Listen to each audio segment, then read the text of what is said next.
Ici Nick Epic en voyage. En ce moment, on est à la découverte de l'Ouest américain en train de visiter les plus beaux parcs des États-Unis. Puis si ça vous intéresse, partagez ça avec vos amis, puis abonnez-vous parce que c'est gratuit. Ah oui, c'est gratuit. Yes!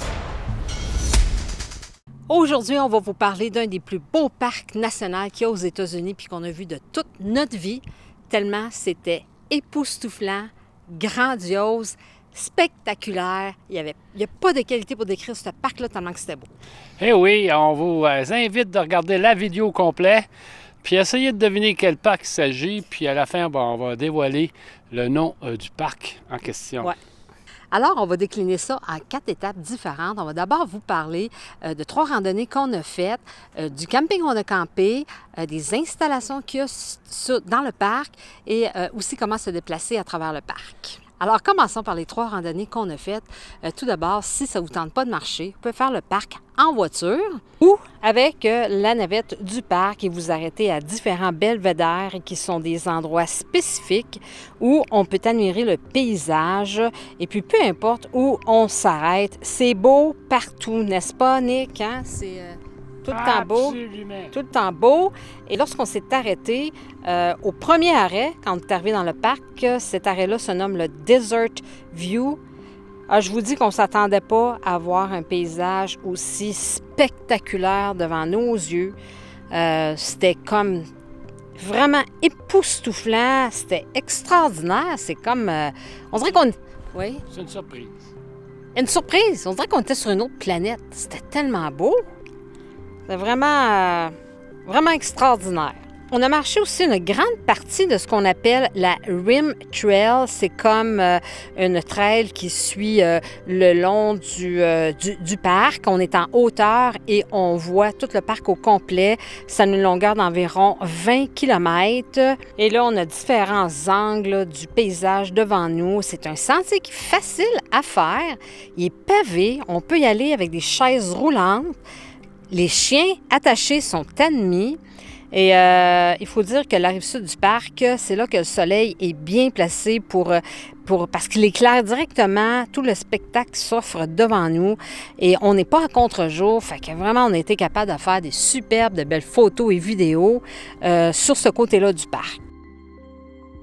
Une autre belle randonnée qu'on a osé faire, on est descendu vers le bas du parc en utilisant le sentier qui se nomme South Kaibab. On a choisi celui-là parce qu'il est en grande partie au soleil et c'est parfait pour cette mi-décembre. On s'est rendu jusqu'au point qui se nomme le Cedar Ridge. Le sentier qu'on a utilisé là, est classé modéré de façon plus ou moins difficile. Oui, c'est ça. Mais il faut quand même être en forme puis avoir des bons souliers de randonnée, ça c'est sûr. C'est aussi possible d'acheter des excursions pour descendre jusqu'en bas à dos d'âne pour ceux que ça pourrait intéresser. Mais il n'est pas recommandé de descendre jusqu'en bas au complet et de revenir dans la même journée parce que c'est beaucoup trop long. C'est difficile à faire et il y a quand même un dénivelé de 1500 mètres pour se rendre jusqu'en bas où est-ce que la rivière coule, qui est la rivière Colorado.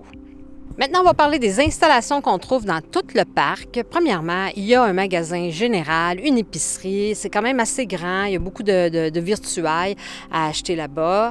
Une fois rentré dans le parc, tous les stationnements à l'intérieur du parc sont gratuits. Il y a aussi des hôtels qu'on appelle des lodges pour se loger, pour ceux qui ne voudraient pas faire de camping. Et il y a aussi quelques restaurants avec des bars, lounges.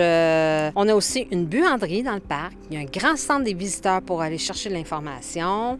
Le site est vraiment grand, c'est bien organisé. Il y a aussi un bureau de poste. Maintenant, comment se déplacer? Alors, en voiture, parce que partout dans le parc, on peut se rendre pendant l'hiver, sauf du 1er mars au 30 novembre. Il y a certains endroits accessibles seulement avec la navette. Et la navette est gratuite. Elle passe environ à toutes les 15-20 minutes. Très facile de se déplacer avec ça à travers le parc. Maintenant, parlons de camping. Il y a 2 campings dans le parc. Il y a un parc qui avec les 3 services, plein service pour les VR, au coût de 86 $ US la nuit.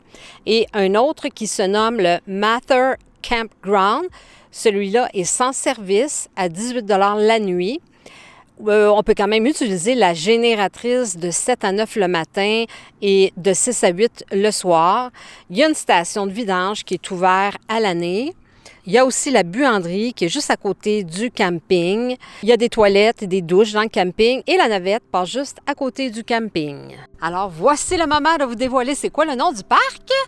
Roulement de tambour! C'est quoi le nom du parc, Nick? Le Grand...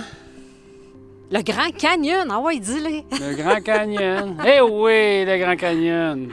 Ah oui, mais en tout cas, si, comme vous avez pu voir dans la vidéo, c'est quand même un parc magnifique. Alors, si vous avez des questions là-dessus, bien, posez-nous-les. On va essayer de vous répondre du mieux de nos connaissances. Et si ce contenu vous a intéressé, partagez-le avec vos amis. Faites-nous un signe, un pouce dans les airs, puis suivez-nous. Les prochaines vidéos des parcs nationaux américains suivront. Salut tout le monde! Ciao!